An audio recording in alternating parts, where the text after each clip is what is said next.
রসুল, তুমি নাকি কলকাতা যেতে চাচ্ছ?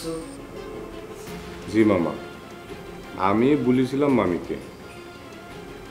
কলকাতা যেতে চাও ভালো কথা, কিন্তু এখানে থাকতে কি তোমার কোনো সমস্যা হচ্ছে? সমস্যা কেন হবে মামা? আমি কলকাতা গিয়ে আরো পড়াশোনা করতে চাচ্ছি মামা। শুনেছি ওখানে কাজের মেলা সুযোগ আছে। আমি ওখানে গিয়ে বড় কাজ করতে চাই।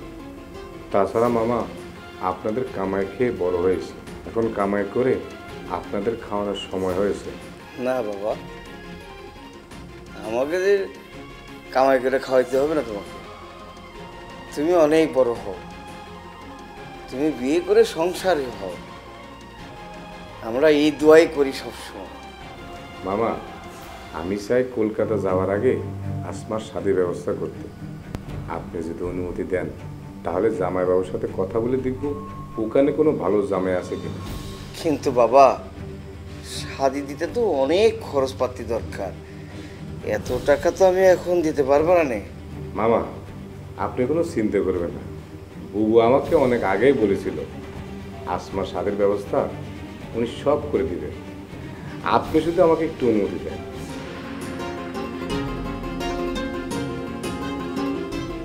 ঠিক আছে বাপ, তুমি আসমার বড় ভাই, তুমি যেটা ভালো মনে করো সেটাই করো।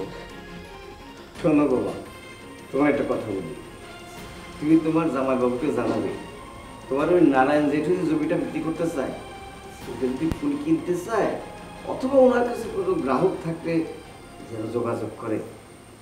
জি মামা।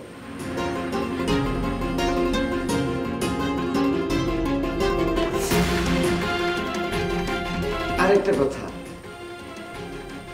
তুমি তোমার বাবাকে অবশ্যই জানাবে যে তুমি কলকাতা যেতে চাও। এটা তো সত্য, তিনি তোমার জন্মদাতা।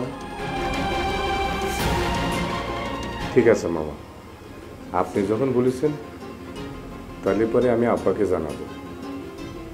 কিন্তু মামা, আমি সব সময় আপনাদেরকে আমার অভিভাবক চিনি।